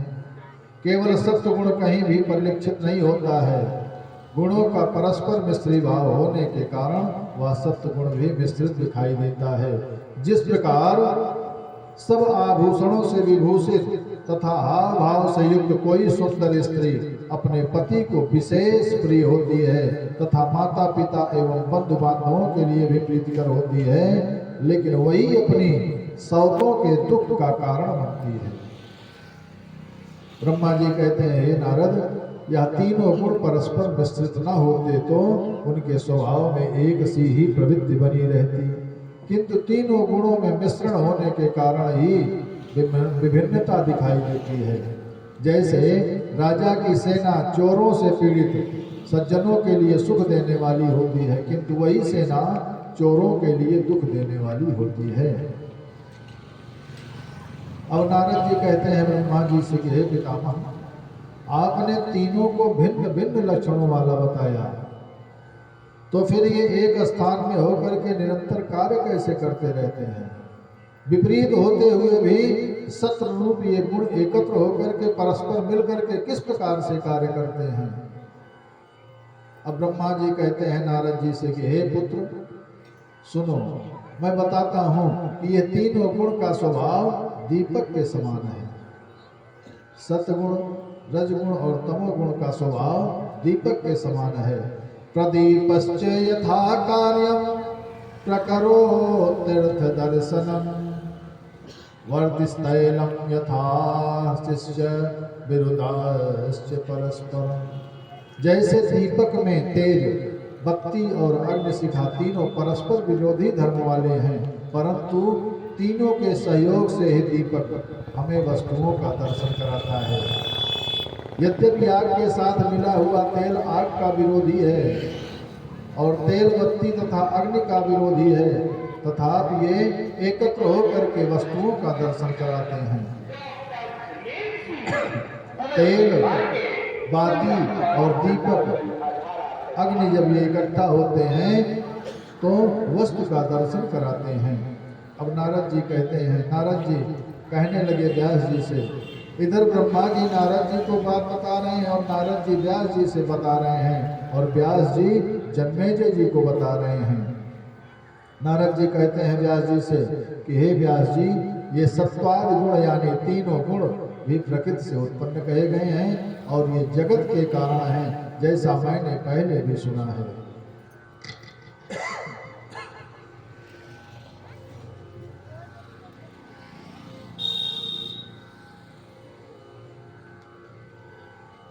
नारद जी व्यास जी को बता रहे हैं। अब व्यास जी कहते हैं कि हे राजन, नारद जी व्यास जी को बता रहे हैं और व्यास जी जन्मेजय जी को बता रहे हैं। अब व्यास जी जन्मेजय से कहते हैं कि हे राजन, इस प्रकार नारद जी ने विस्तार पूर्वक गुणों के लक्षण और उनके विभागों सहित कार्यों को भी मुझे बतलाया है, और सर्वदा उन्हीं परम शक्ति की आराधना करनी चाहिए जिनसे समस्त संसार व्याप्त है, और वही भगवती कार्य भेद से सगुणा निर्गुणा दोनों हैं, और वही माया महामाया ही सत असत जगत की रचना करती हैं। ब्रह्मा विष्णु शिव सूर्य चंद्र इंद्र अश्विनी कुमार 8 वसु कुबेर और वरुण आदि ये सभी देवता उन्हीं महामाया की शक्ति से अपने अपने कार्यों को करते रहते हैं। हे राजन, सत्यव्रत नाम के एक मुनि ने जंगल में हिंसक पशुओं के भय से पीड़ित होकर के ऐंग बिंदु रहित बीज मंत्र का जाप किया था, और उसी के प्रभाव से भगवती ने उसे मनोवांछित फल देकर के अभय दान प्राप्त किया था। अब सात्विक राजस तामस और मानस यज्ञ की चर्चा आती है। व्यास जी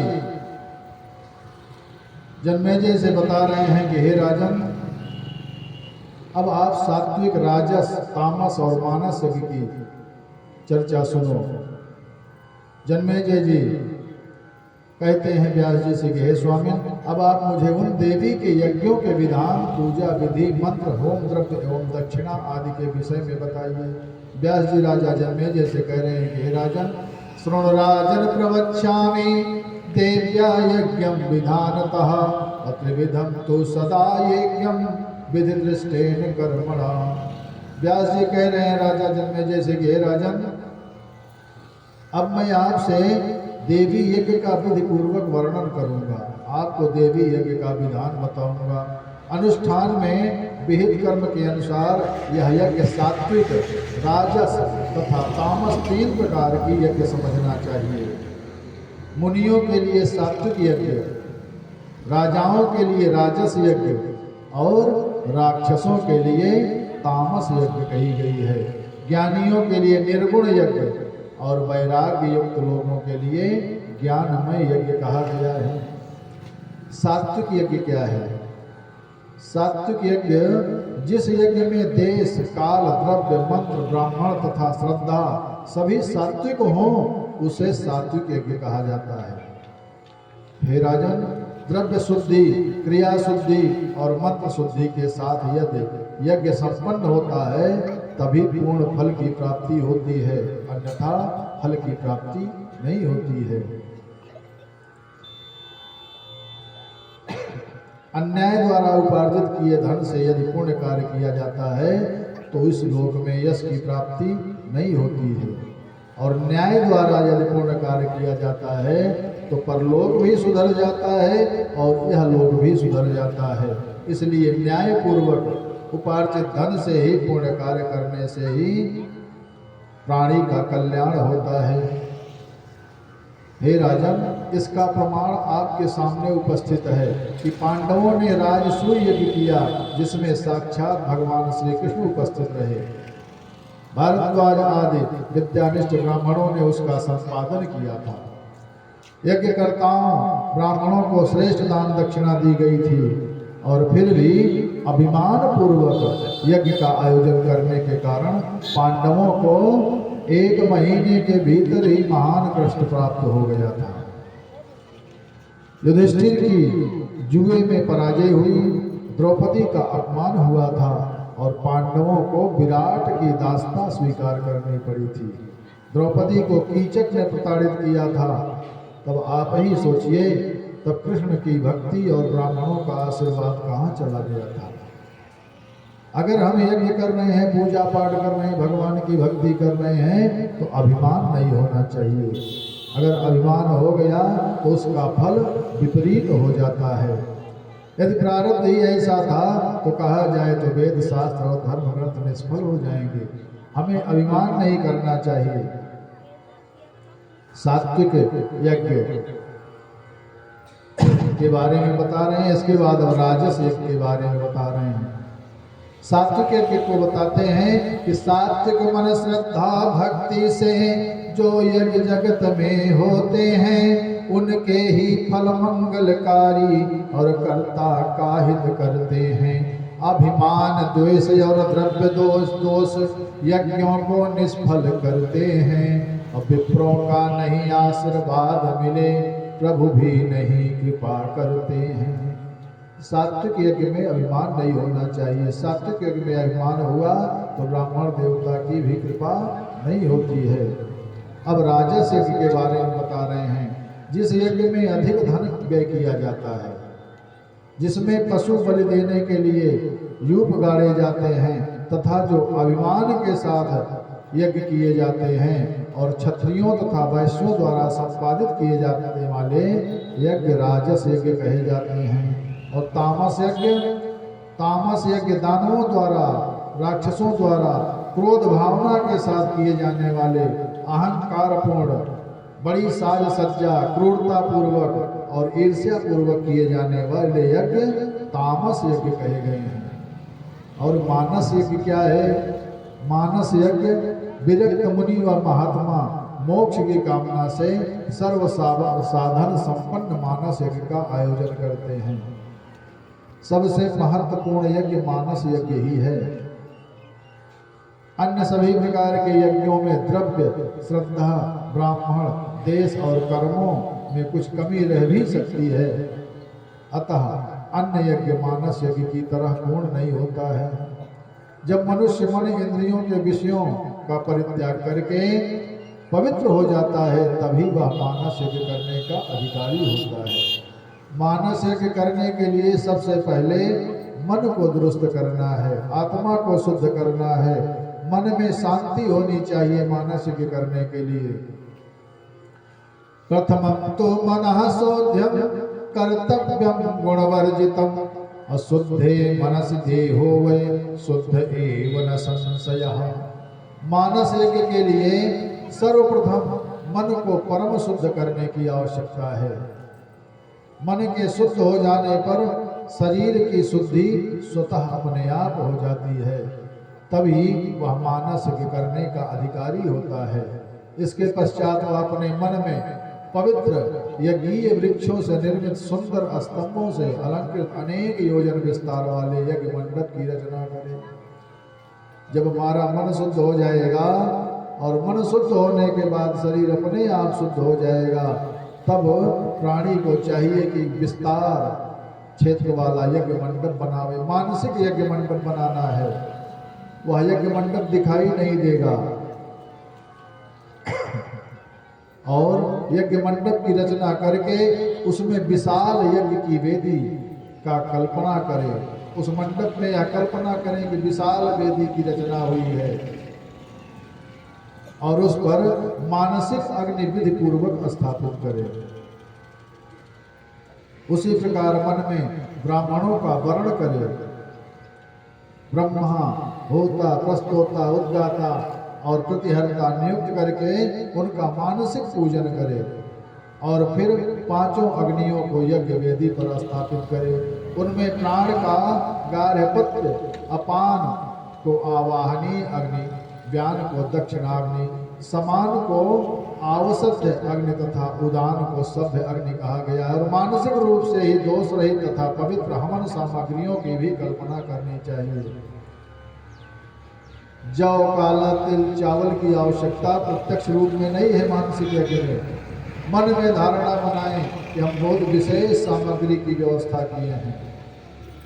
काला तिल, जौ, चावल, फल, पंचमेवा, जितने भी अच्छी अच्छी वस्तुएं हैं, अपने मन में धारणा बनाए कि हम खूब बढ़िया बढ़िया हवन सामग्री इकट्ठा किए हैं और हवन कर रहे हैं, भगवान की पूजा कर रहे हैं। देखने में और सुनने में मानसिक यज्ञ तो बड़ा सरल लग रहा है कि कुछ लगना है ही नहीं है। मानसिक यज्ञ में न हल्दी की जरूरत है, न चावल की जरूरत है, न सिंदूर की, न सामग्री की। लेकिन सबसे कठिन मानसिक यज्ञ ही है, जिसमें कोई सामग्री नहीं लगनी है, फ्री में होना है। लेकिन सबसे कठिन मानसिक यज्ञ है। क्यों कठिन है? क्योंकि हमारा मन एकाग्र होगा ही नहीं, और जब तक मन हमारा एकाग्र नहीं होगा तब तक हम किसी भी सामग्री की एकत्रता नहीं कर सकते हैं। इस यज्ञ में होता और यजमान दोनों के रूप में मन ही होता है। मन ही यजमान होता है, मन ही ब्राह्मण होता है, मन ही होता है, मन ही हवन सामग्री होता है, मन ही पूजन सामग्री होता है, जो कुछ भी है सब मन ही होता है। इसलिए मन को एकाग्र करना बहुत कठिन है। सभी फलों को प्रदान करने वाली पराशक्ति, वैराग्यदायिनी, कल्याणकारिणी, ब्रह्म विद्या आदि शक्ति भगवती को प्रसन्न करने के लिए ब्राह्मण को हवन सामग्रियों की आहुति अपने प्राण रूपी अग्नि में देनी चाहिए, और यह बहुत कठिन है। मानस हवन करके अपने मन को आलम्बन रहित करके कुंडलनी के मुख मार्ग से अर्थात सुषुम्ना रंध्र द्वारा शाश्वत ब्रह्म में अपने प्राणों की भी आहुति दे देनी चाहिए। क्या यह संभव है? बहुत कठिन है। इस प्रकार जब वह साधक सभी प्राणियों में अपने आप को तथा अपने में सभी प्राणियों को देखने लगता है, तब वह भूत आत्मा उन भगवती का दर्शन प्राप्त कर लेता है। उन सच्चिदानंद स्वरूपिणी का दर्शन करके ब्रह्म ज्ञानी हो जाता है। हे राजन, तब उस साधक का माया जनित प्रपंच जल करके भस्म हो जाता है। हे राजन, विजय की इच्छा वाला राजा इस मानस यज्ञ को नहीं कर सकता है। जो किसी कामना से इस यज्ञ को करेगा वह इस यज्ञ को करने में सफल नहीं होगा। हे राजन, अभी कुछ समय पूर्व ही आपने तक्षक से बैल चुकाने के लिए सर्पसत्र नाम से तामसी यज्ञ आपने किया था। आपने ही सर्पसत्र यज्ञ किया था और वह भी तामसी यज्ञ ही था। आपने करोड़ों सर्पों को अग्नि में जला करके मार डाला था। अतः हे राजन, अब आप विधि पूर्वक देवी यज्ञ को कीजिए, जिससे पूर्व काल में भगवान विष्णु ने जिस यज्ञ को किया था वही यज्ञ आप भी करिए, और भगवती जगदम्बा की यज्ञ करके अपने पिता की सदगति कीजिए। महाराज जन्मेजय जी व्यास जी से कहते हैं कि हे गुरुदेव, अब आप यज्ञ करने की पूरी व्यवस्था हमें बताइए। समय भी आदेश दे रहा है। अब आगे की कथा कल गाई जाएगी। व्यास जी जन्मेजय जी को आगे की कथा कल बताएंगे। यज्ञ कैसे करना है, यज्ञ की विधि क्या है, सब कुछ व्यास जी जन्मेजय जी को कल की कथा में बताएंगे। आइए बड़े प्रेम से हम सभी भक्तजन भगवान नाम संकीर्तन करते हैं। उसके पश्चात हनुमान चालीसा का पाठ, फिर आरती और प्रसाद लेकर के ही सभी भक्त अपने अपने प्रसाद को जानेंगे। आइए बड़े प्रेम से।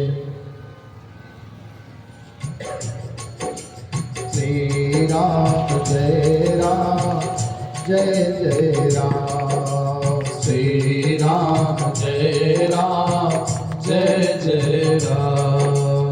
श्री राम जय राम जय जय राम। श्री राम जय राम जय जय राम।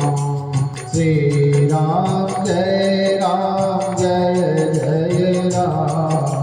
श्री राम जय राम जय जय राम। सीताराम जय सीताराम। सीताराम जय सीताराम। श्री राम जय राम जय जय राम। श्री राम जय राम जय जय राम। श्री शिव जय शिव जय जय शिव। श्री शिव जय शिव जय जय शिव। जय अम्बे जय जय अम्बे। जय अम्बे जय जय अम्बे। जग जननी जय जय अम्बे। जग जननी जय जय अम्बे। श्री राम जय राम जय जय राम। श्री राम जय राम जय जय राम। जय हनुमान जय जय हनुमान। जय हनुमान जय जय हनुमान।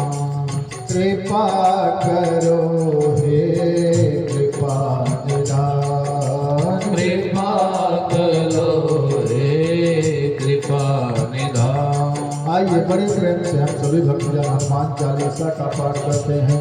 जहाँ तक आवाज पहुँच रही है सभी भक्तों से निवेदन है जो जहाँ पर हैं वहीं से श्री हनुमान चालीसा का पाठ करें और अपने जीवन को धन्य बनाएं।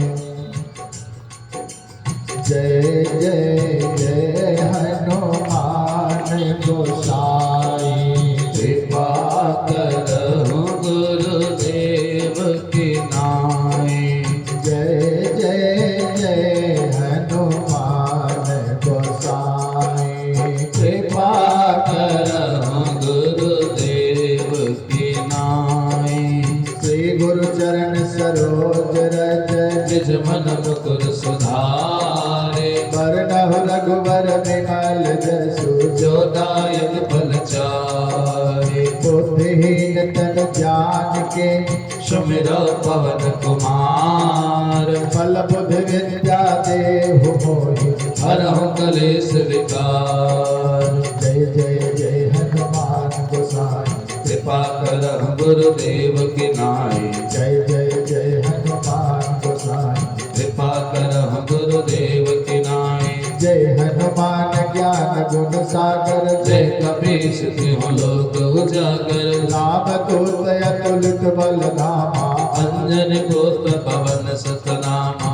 महावीर विक्रम बजरंगी कुमति निवार सुमति के संगी। कंचन वरण विराज सुबेसा कानन कुंडल कुंचित केसा। हाथ वज्र ध्वजा विराजे कांधे मूंज जनेऊ साजे। शंकर सुवन केसरी नंदन तेज प्रताप महाजगवंदन। विद्यावान गुणी अति चातुर राम काज करिबे को आतुर। प्रभु चरित्र सुनिबे को रसिया राम लखन सीता मन बसिया। सूक्ष्म रूप धर सियहि दिखावा विकट रूप धरि लंक जरावा। भीम रूप धर असुर संहारे रामचंद्र जी के काज सवारे। लाय सजीवन लखन जियाए श्री रघुवीर हरष उर लाए। रघुपति कीन्ही बहुत बड़ाई तुम मम प्रिय भरतहि सम भाई।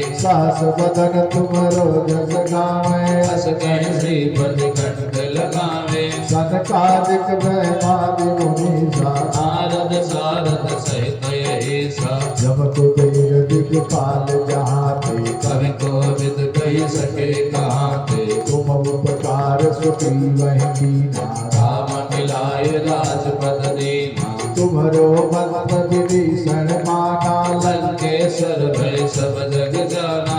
युग सहस्त्र योजन पर भानु वीर बताहि मधुर फल जाना। प्रभु मोद्रिका मेघ मुख माहि चल दिलांग गए अचरज नाहि। दुर्गम काज जगत के जेते सुगमय अनुग्रह कमरे देते। राम दुआरे तुम रखवारे होत न आज्ञा बिनु पैसारे। सब सुख लाए तुम्हारी सरना तुम रक्षक ताहू को डरना। आपन तेज समारो आपै तीनों लोक हाकते कांपे। भूत पिशाच निकट नहीं आवे महावीर जब नाम सुनावे। नासै रोग हरै सब पीरा जपत निरंतर हनुमत वीरा। संकट ते हनुमान छुड़ावे मन क्रम वचन ध्यान जो लावे। सब पर राम तपस्वी राजा जिनके काज सकल तुम साजा।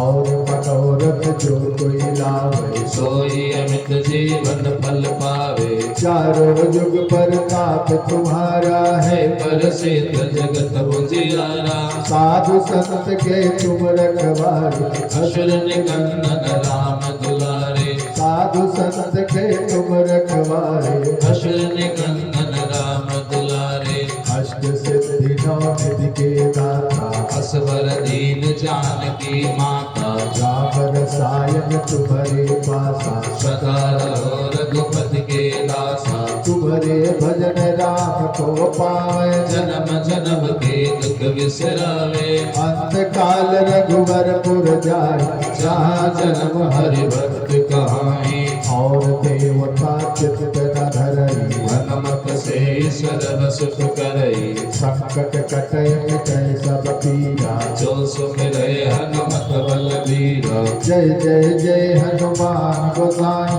कृपा करहु गुरुदेव की नाई जो सत बार पाठ कर कोई छूटै बंदी महासुख होय जो यह पढ़े हनुमान चालीसा होय सिद्धि साखी गौरी सा तुलसीदास सदा हरि तेरा जय नाथ हृदय महाडेरा जय जय जय हनुमान गोसाई कृपा करहु गुरुदेव की नाई जय जय जय हनुमान गोसाई कृपा करहु गुरुदेव की नाई पवन तनय संकट हरण मंगल मूर्ति रूप राम लखन सीता सहित हृदय बसहु सुर भूप जय जय जय हनुमान गोसाई कृपा करहु गुरुदेव की नाई पवन काज कठिन जग माही जो नहीं होय तात तुम पाए मोरे तुम प्रभु गुरु की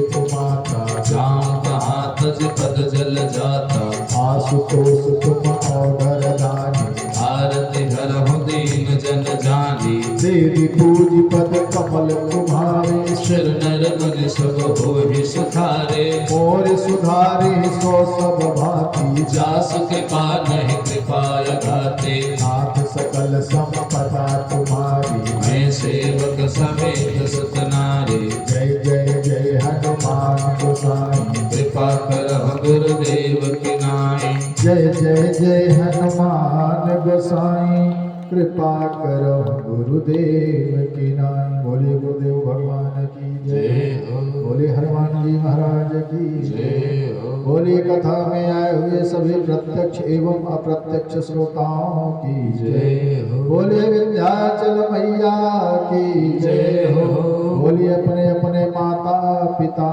की जय हो बोलिए श्री शिव शक्ति नारायण महायज्ञ की जय हो जय जय श्री सीताराम।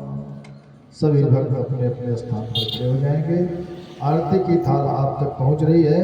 2 से 3 बार आरती करके अपने बगल वाले भक्त को आरती की थाल प्रदान करें, जिससे कि सभी को आरती करने का अवसर प्राप्त हो जाए।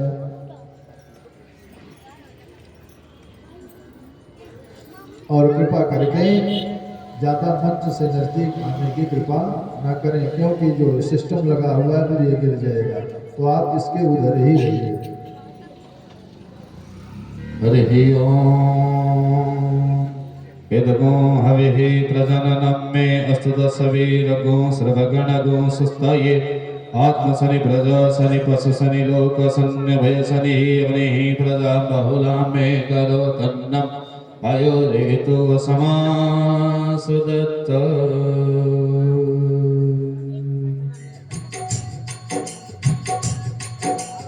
जय अम्बे गौरी मैया जय श्यामा गौरी, तुमको निस दिन ध्यावत मैया जी को सदा मनावत, हरि ब्रह्मा शिव जी।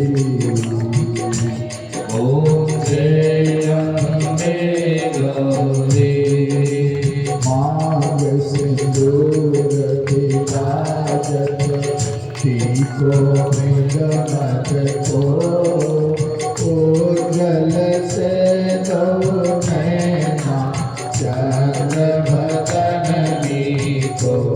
ओम जय अम्बे गौरी कनक समान कलेवर रत्नाकर राजे, रक्त पुष्प माला कंठन पर साजे। ओम जय अम्बे गौरी हे हरि वाहन राज जगत परदारी, सुर नर मुनि जन सेवक तिनके दुख हारी। ओम जय